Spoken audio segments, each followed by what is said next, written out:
Hello, I am Jamie Buckland with the West Virginia FEW, Families United for Education, and I am excited today to be talking with Richard Gerald, owner and operator of the Chick-fil-A's here in Raleigh County. So today's video is going to be a little different because we have a geographical audience that we're targeting. But Richard, hello. Thanks so much for taking time to talk with me today.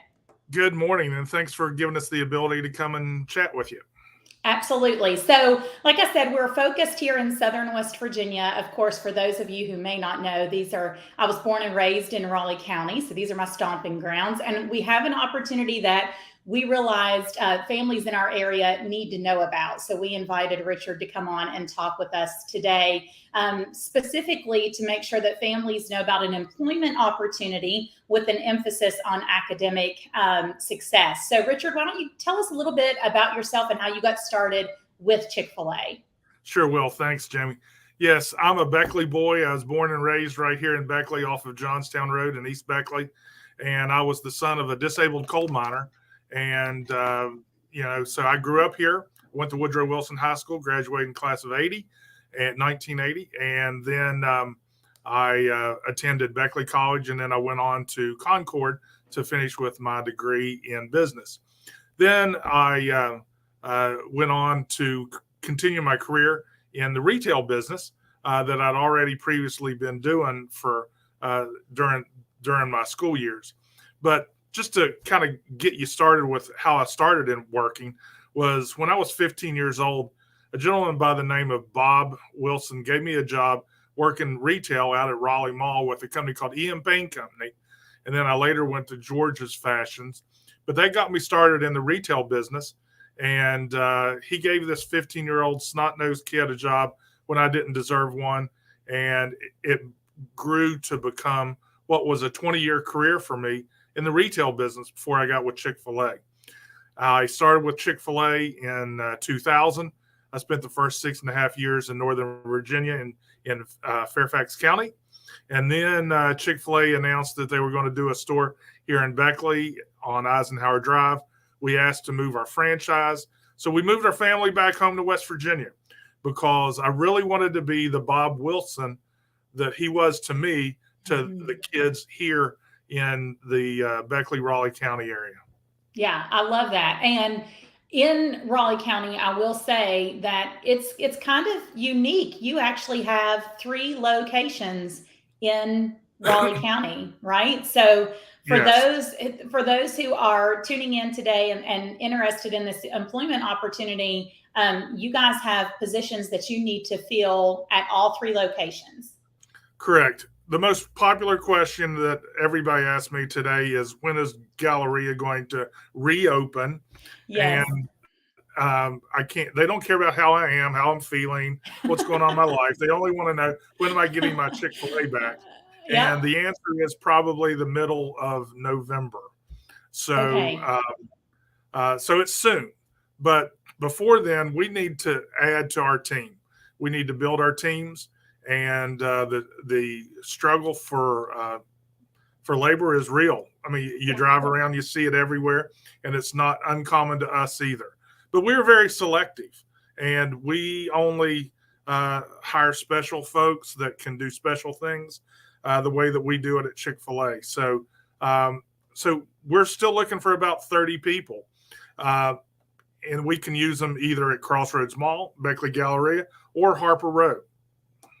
And you're looking for talent that will be committed to kind of the customer service that Chick-fil-A is known for. I mean, it makes its way into memes and jokes, but the reality is you can pull up, you've got several lanes to choose from. It's this service with a smile, and that's kind of what you all are known for. And so I think our audience here in Southern West Virginia, if we have families that have teens kind of ready to enter the workforce, what can they expect when they come in? And we're going to drop a link in the comments for you to go and apply on Richard's site. But when they come in and interview, what can they expect if they're looking to partner with your Chick-fil-A for employment?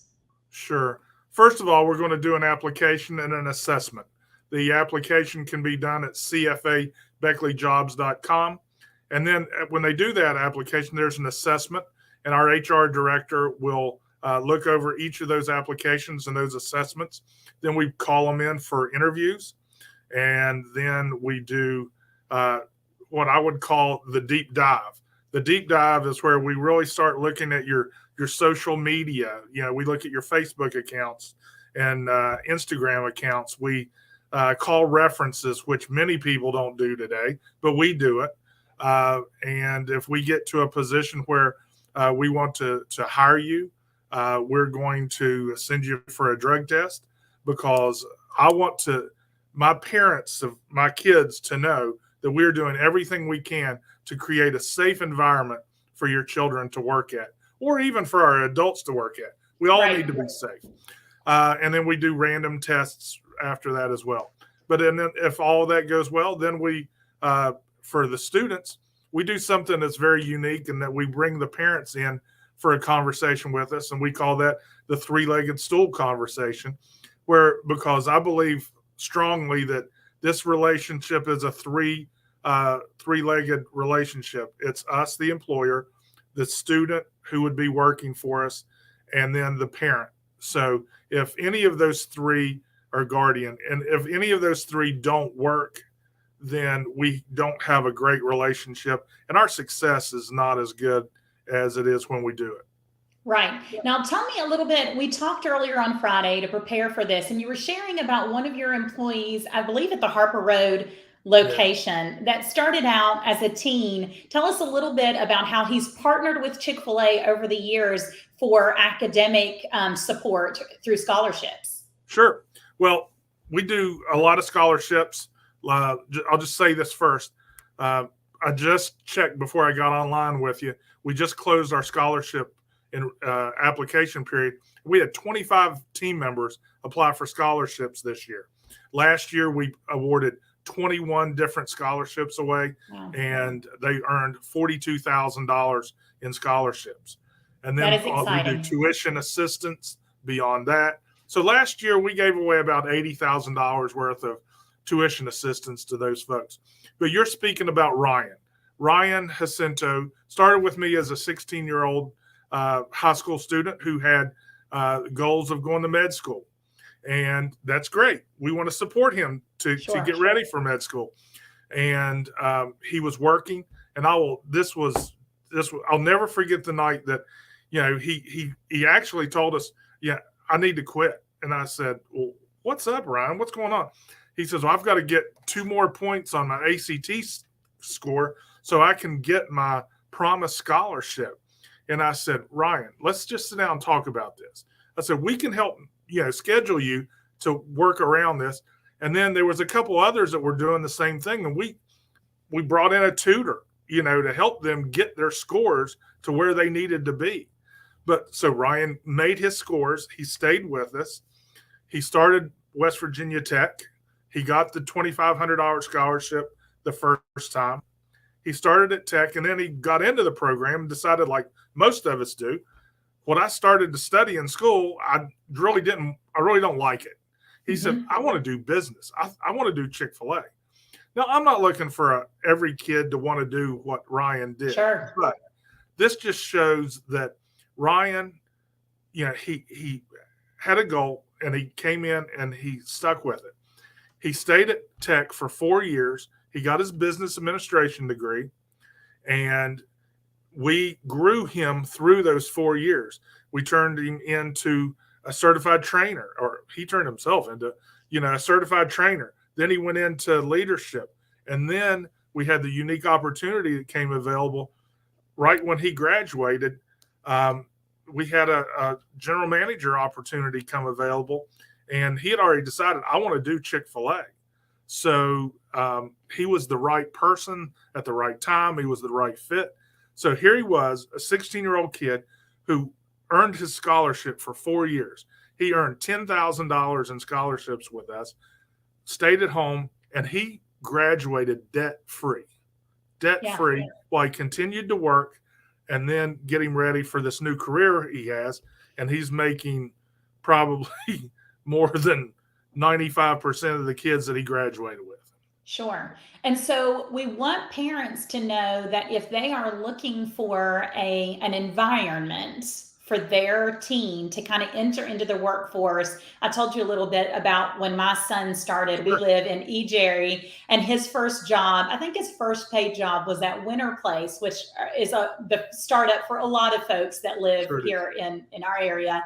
But it was hard for me to kind of give, especially having homeschooled, we tend to be slightly controlling. So it was a little tough for me to send him off and let him manage his schedule, let him kind of own communication with his manager. I mean, I wanted to create text threads with him and the manager so that I could control and be a part of all of that. So why don't you talk a little bit about what it looks like to kind of help these teens learn some self-governance as they enter the workforce, and how Well, you work with difficult parents like Jamie Buckland to support the kids as they begin to fly the nest. well, we don't have that many that are that controlling, uh, and because we kind of establish those guardrails when we have this Sure. conversation. But we can do for your teens what you can never do at home.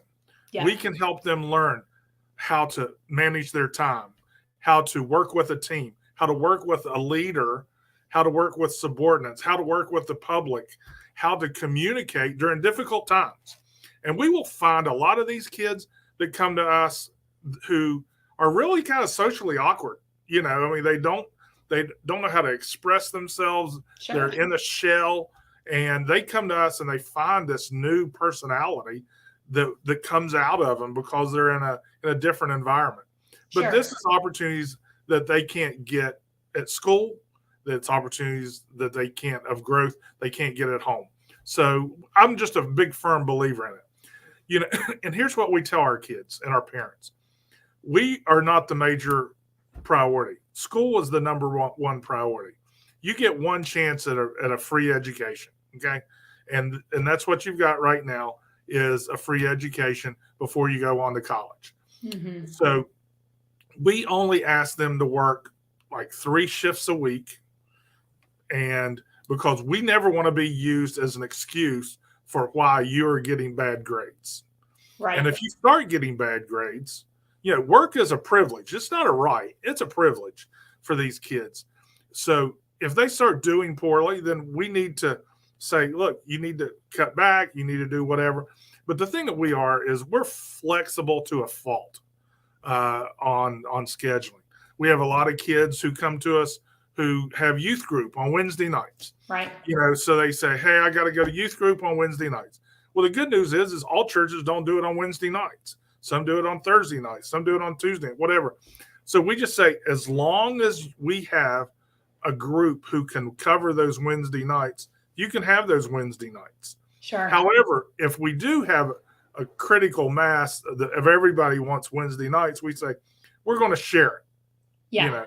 So, I just don't believe, that, I had to sacrifice things, when I was learning, and, you might not Right. get to go every week. Well, you know, that's not going to be the end of the world either. So, And I think our kids are they benefit from learning that not everything revolves around them. And when they join the workforce, when they have a team that they're a part of, they can begin to understand that it's give and take, and it's not just all for one. So I'm excited for this opportunity. We're excited to share about this. What can we do next? I know we've got the links in the comments now for where they can go online to apply, but what else can we do besides that? well, I also want to say this. I mean, we may have some parents out here who are listening Sure. who are looking for something in a part-time job in the mornings, the afternoons, the evenings. We're looking for adults too, but Okay. for these teens, first and foremost is just spread the word. People who are looking for an opportunity. I can't look at everybody and say, look, I can't guarantee you that that we're 100% the safest place for your child to work, but I will tell you, we have standards, we have expectations, and we are strong on that. And we're as safe a place as you can be for your teen to work. So just Right. help spread the word. Do the application, cfabeckleyjobs.com, and let's get it started. Tomorrow, starting Tuesday, they're letting us start interviewing in the location. So if you're in the area, it would help if you did the application first. But Right. if people just find themselves into the building, we are going to have iPads for them to apply there, and they can do an application there before we'll do an interview. But that's kind of where we're at. I love it. That's great. Well, Richard, thank you so much for taking time to talk with me today.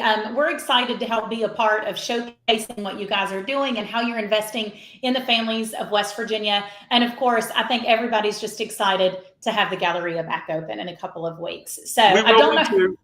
We will be too. Like I said, it's going to be in a couple of weeks. I'm probably not going to announce it because if everybody who's asked me about the date shows up the same day, we're not going to be able to handle it. So that's right. It's just going to happen. Yeah. But thanks so much for helping us out. And if anybody has any questions, let me just give you a phone number. Yeah, they're absolutely. happy to call me at 304-228-1106. Again, that's 304-228-1106. That's my personal cell. Call me and we can talk about it. Okay. Perfect. That's wonderful. Richard, thanks so much. Have a great Monday. Thanks. Appreciate it. Bye-bye.